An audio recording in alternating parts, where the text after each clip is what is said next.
بسم اللہ الرحمن الرحیم۔ السلام علیکم ناظرین، میں ہوں رانا طارق عزیز۔ آپ جیو خبریں ڈیجیٹل میڈیا کا یوٹیوب چینل دیکھ رہے ہیں۔ ہمارے چینل کو لائک کریں، سبسکرائب کریں تاکہ آپ تک معلوماتی اور تحقیقاتی رپورٹنگ پہنچتی رہیں۔ ناظرین، آپ جانتے ہیں کہ عمران خان خاص طور پر اور ان کی حکومت یو ٹرن کے حوالے سے کافی بدنام ہے اور ان پر کافی تنقید کی جاتی ہے۔ اپوزیشن بھی بہت زیادہ تنقید کرتی ہے کہ ایک فیصلہ لیتے ہیں اور اگلے لمحے اس فیصلے کو تبدیل کر لیتے ہیں اور یو ٹرن لے لیتے ہیں، جس سے عوام کو نقصان ہوتا ہے۔ آج ہم عمران خان کی حکومت کے ایک یو ٹرن کی بات کریں گے۔ اس یو ٹرن کی وجہ سے نہ صرف عوام کو فائدہ ہوگا بلکہ جو بجلی کی تقسیم کار کمپنیاں ہیں ان کے اخراجات کم ہوں گے۔ ان کے اخراجات کم ہوں گے تو ہو سکتا ہے کہ وہ عوام کی بھلائی کے لیے بہتری کریں اور کہیں نہ کہیں عوام کے لیے اس بچت ہونے سے اور اس یو ٹرن لینے کے باعث عوام کو اس کا کوئی خاطر خواہ فائدہ حاصل ہو سکے۔ میں اب آپ سے بات کرتا ہوں کہ 2018 میں جب عمران خان کی حکومت آئی تھی تو کہ پیپرا پاکستان الیکٹرک پاور جو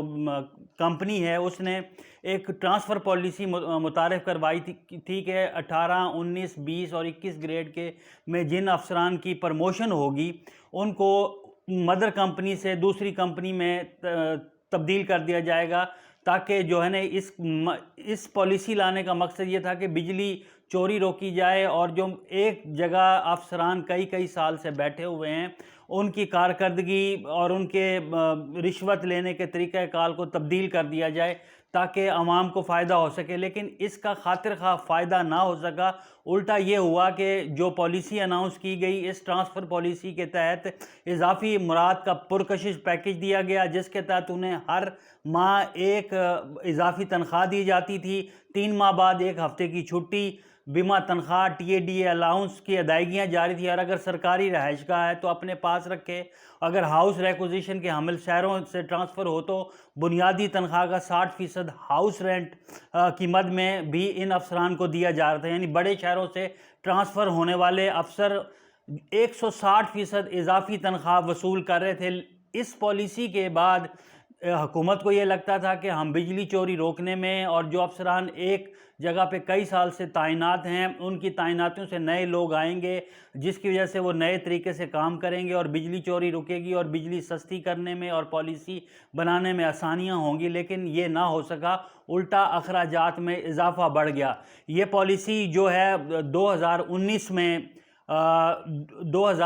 میں یہ نافذ کی گئی تھی۔ 2019 سے لے کے اب یہ 21 آ چکا ہے۔ 2 سال 160%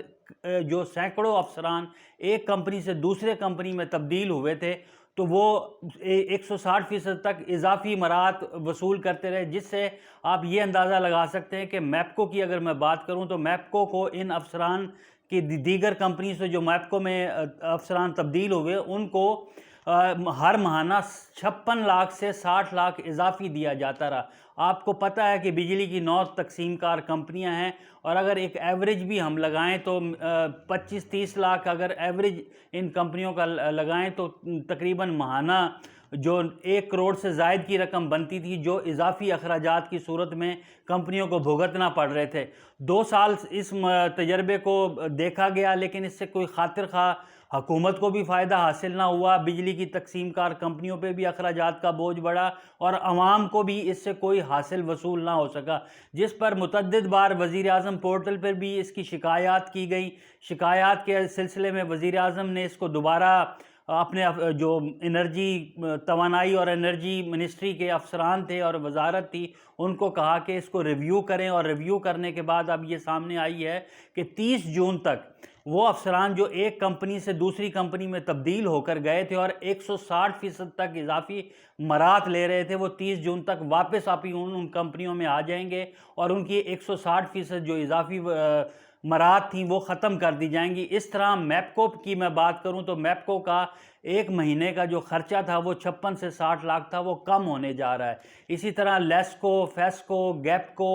ہیسکو، آئسکو اور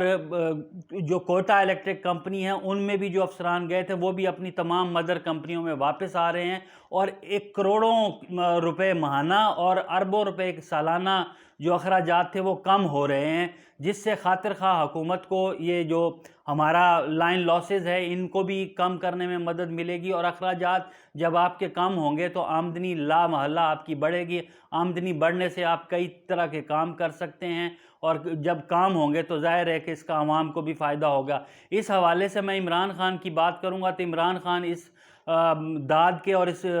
بات کے لیے ان کو کریڈٹ جاتا ہے کہ انہوں نے اس پالیسی کو ریویو کیا۔ ریویو کرنے کے سلسلے میں جب انہوں نے دیکھا کہ کوئی اخراجات بہت بڑھ چکے ہیں اور اس کا خاطر خواہ کوئی فائدہ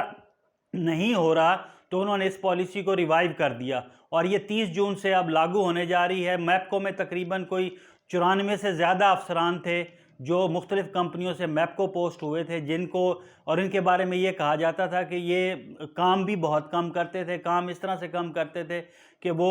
جمعہ کو یہاں سے چلے جاتے تھے، سوموار کو واپس آتے تھے، سوموار کو سارا دن ریسٹ کرتے تھے، اور منگل سے کام کرتے تھے۔ منگل بدھ جمعرات 3 دن کام ہوتا تھا، اور سارا کام انہوں نے اپنے چھوٹے عملے پہ ڈالا ہوا تھا۔ وہ جو ان کو گائیڈ کر دیتے تھے اسی طرح سے کام ہوتا تھا۔ اس سے نہ صرف بے ضابطگیاں بڑھیں میپکو میں، اور بے قاعدگیاں کافی بڑھیں، اور بجلی چوری بھی روکنے میں خاطر خواہ یہ جو ہے ناکام ہوئے افسران۔ اس بجلی چوری کے حوالے سے میں نے آپ کو اپنی لاسٹ ویڈیو میں بھی بتایا تھا کہ اپریل کے مہینے میں جو ان کو نقصان ہے وہ تقریباً کوئی 23 کروڑ سے زیادہ کا یونٹ بجلی چوری کا نقصان ہے، اور 23 کروڑ کا جب آپ ان کی کیلکولیشن کریں تو وہ اربوں روپے ماہانہ بنتی ہے۔ تو اس طرح سے یہ ایک نیا سلسلہ شروع ہونے جا رہا ہے، جس سے یہ لگتا ہے کہ آنے والے دنوں میں کمپنیوں کے اخراجات کم ہوں گے، اور افسران جو پہلے سے ہی ان کمپنیوں کے محلِ وقوع کے واقف تھے اور ان کو پتہ ہے کہ کہاں کہاں پہ چوری ہو رہی تھی، ہو سکتا ہے وہ اس چوری کو روکنے میں کامیاب ہو جائیں، اور عوام کو جو بھاری بھرکم بل آتے ہیں، لائن لاسز جو یہ چوری ہوتی ہے اس کا بوجھ عوام پہ ڈالا جاتا ہے، یہ خاطر خواہ کم ہو سکے اور عوام اپنا سکھ کا سانس لے سکیں۔ اب میں عمران خان کو اس کا بالکل کریڈٹ دوں گا کہ انہوں نے یہ بہتر کام کیا ہے۔ انسان غلطی کرتا ہے اور اپنی غلطیوں سے ہی سیکھتا ہے۔ اگر انہوں نے 2018 میں اس ٹرانسفر پالیسی کے تحت غلطی کی تو اب اس کا وہ ازالہ کرنے جا رہے ہیں۔ ان کا یہ یو ٹرن انشاءاللہ آنے والے مستقبل میں اچھا ثابت ہوگا۔ اپنا بہت سارا خیال رکھیے گا، انشاءاللہ اگلی ویڈیو میں ملاقات ہوگی۔ اللہ حافظ۔